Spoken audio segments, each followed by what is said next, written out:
Hi there, welcome to High School Maths. Today we're going to be looking at how to solve simultaneous equations using the elimination methods.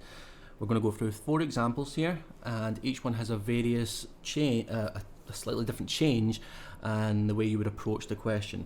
They're all very subtle, but it makes a difference to your kind of working, especially the starting parts. So make sure you check out all 4. Now, each equation we've got here is linear. That means it represents a straight line on a graph. What we're going to do is look to find the point of intersection, which is quite a common use for simultaneous equations between 2 straight lines. And essentially what you're looking to do is find a missing x and y value. These letters can change. For instance, if it's used in a problem-solving context, it could be, for instance, the cost of apples or bananas and stuff like that. So we'll look at the first and we'll treat these all as just points of intersection of 2 straight lines, but it works for any 2 sets of equations. So the first one, we've got 3x plus 2y equals 5. The second one, 4x minus 2y equals 16. Now, the key thing with elimination is that one of the variables, the coefficient or the number before the letter, has got to be the same. So either the number before the x's has to be the same, or the number before the y's has to be the same. It can be a plus and a minus, that's fine, as long as the actual number is the same, and we've got that here. Now, the starting point is going to stay the same for every question. We'll label it 1 and 2. We've got the first equation and the second equation. Here, because we've already got a 2y and a 2y, what we're looking to do is eliminate them. So we can either add the equations together or we can subtract them. Now, nice easy way to remember it, if the signs are the same, so if they're both pluses or both minuses, so signs are the same, you subtract. Otherwise, you add. Now, one's a plus, these signs are different, so that means we're going to add. And that should eliminate, but you always double check it. So we're going to add an equation 1 and 2, and we're going to do it term by term. So 3x add 4x is 7x. If you add these together, 2y add on negative 2y cancels, or gives us 0. And 5 add on 16 is 21.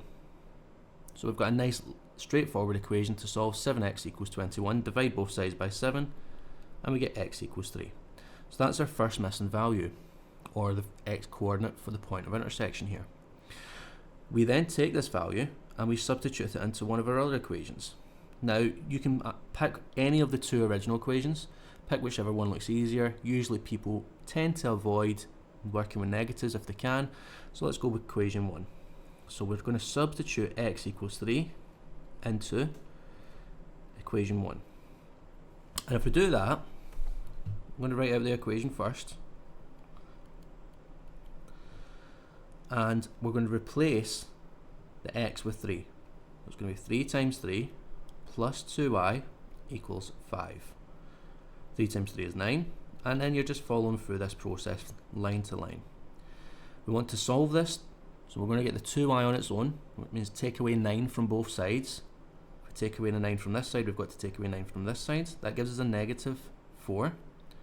Then divide by 2 to get y equals negative 2, and that's our y coordinate.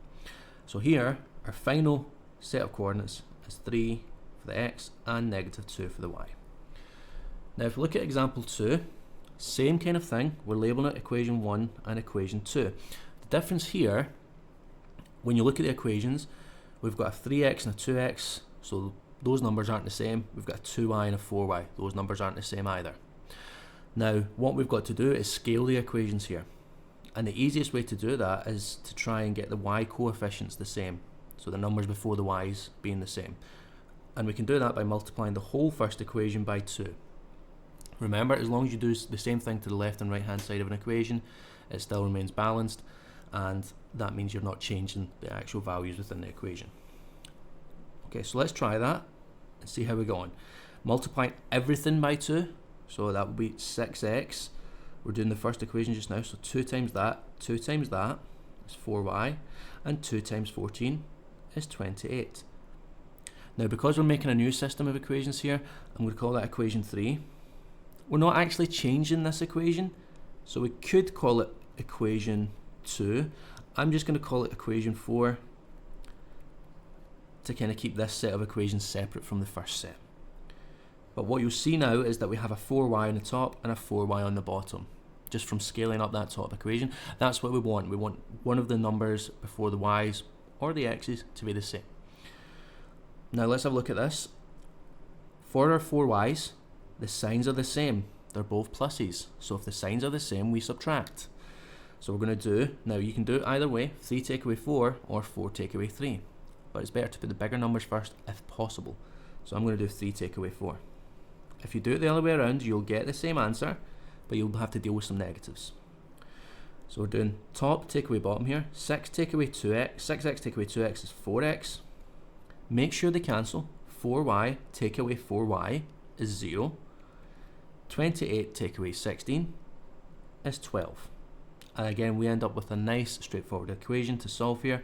Dividing by 4, we get x equals 3. So there's our x value. And same step, after you've got your first value, you choose one of the original equations. So we're going to substitute x equals 3 into, and let's pick whichever one we think looks easiest. I'd say they're about the same. So we'll go with 2 since we went with 1 in the first question. So 2x add 4y equals 16. We're replacing the x with 3, so this is what we end up with, and we're just working through that same process again. 2 times 3 is 6, add 4y equals 16, take away 6 from both sides, and we get 4y equals 10. Now this is going to end up as a decimal. That's fine. You could write it as a fraction as well, but because we're going to do a coordinate and it works out as a nice decimal, we're just going to write it as a decimal. So it's 10 divided by 4 we're doing here, which is going to give us 2.5 or 2.5. You could write that as 10 over 4, which is 5 over 2 as a fraction. That would be fine as well. Sometimes that's preferable. So our coordinate here is 3, 2.5 for our x and y. Okay, let's move on to the next example. So here we have 7u minus 3v equals negative 16. 5u plus 4v equals 7. So we've got two sets of equations, 1 and 2. Now, there's no easy way to scale these. We can't just multiply one equation to get the common coefficient.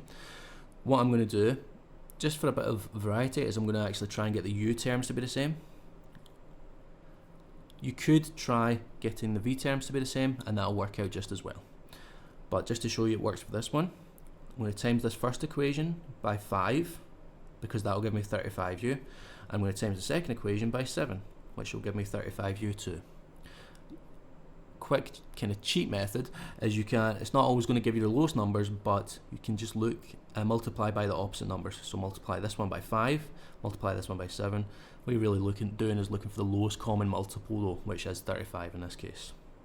So we'll write our new system of equations, times everything in the first equation by 5. We're going to get 35u minus 15v equals negative 80. And we'll call that equation 3.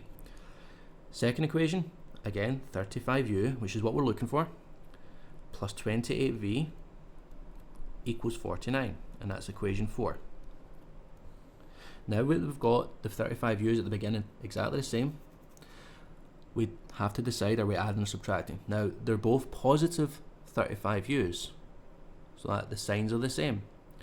The signs are the same, we subtract. So you can do 3 take away 4 or 4 take away 3. Here I'm going to do 4 take away 3 because the bottom line has the bigger numbers. So I'm going to do bottom minus top. So this minus this would give us 0, so that cancels out, which is what we're looking for. We're looking to eliminate. 28, be careful with this, 28 take away negative 15. What happens if you've got a double negative? It becomes a positive. So that's going to give you 43v. Now this is looking pretty difficult, but there's nothing non-calculator yet. So last one, 49 take away the negative 80, so that's again a double negative, so we're doing 49 add on 80, that's going to give us 129. Now the next step would be to divide by 43, and actually that works out fine because we can fit 3 43s, 3 40s are 120, 3 3s are 9, so it fits in exactly without any remainder. V equals 3, and that's our first value. So here we're actually looking at an equation in terms of u and v rather than coordinates. Remember, the graph doesn't have to be labelled x and y axis, it could be a u and v axis, so that's still fine. Moving on, here we've got our first value. We want to take that, so we know that v equals 3, so we're going to substitute v equals 3 into,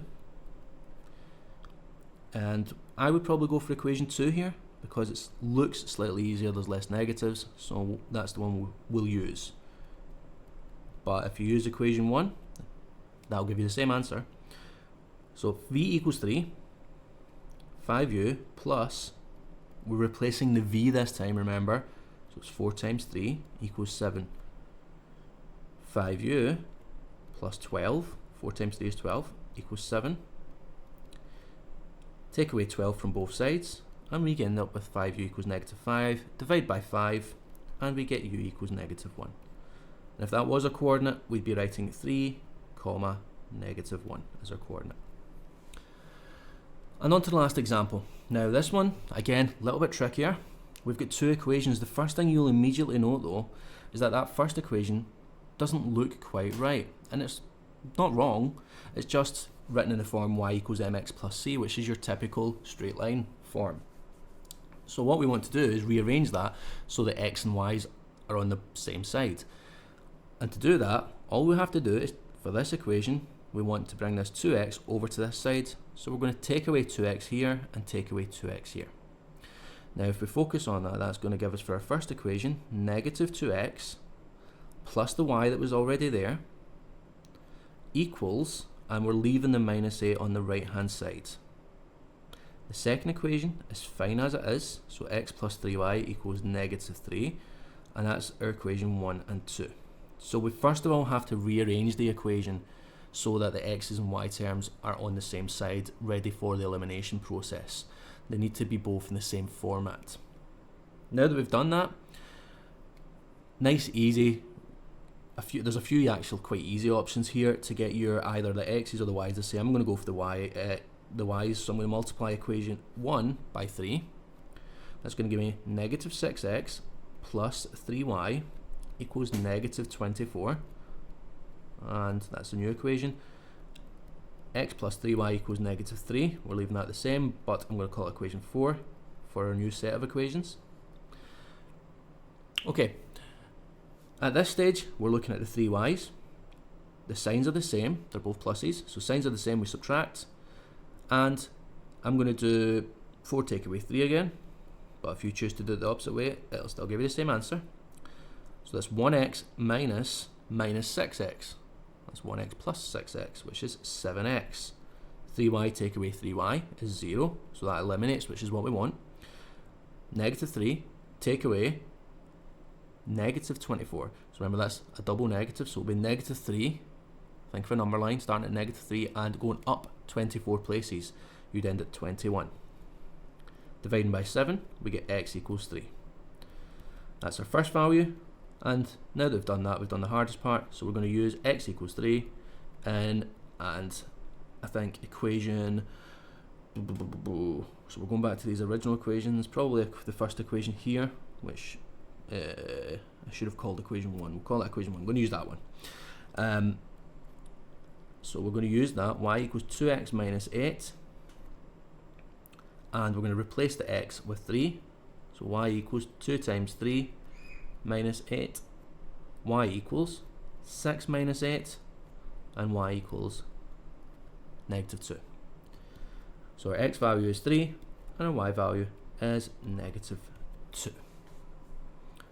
Okay, so that's how you deal with simultaneous equations. They can come up in various formats, it depends on how the question is presented to you, but hopefully going through those 4 examples has showed you the kind of process you need to go through for solving a simultaneous equation. And for more videos and resources, please visit highschoolmaths.co.uk. If you did like the video, click that like button and subscribe, and please remember to share the video. Thanks for watching and have a math magical day.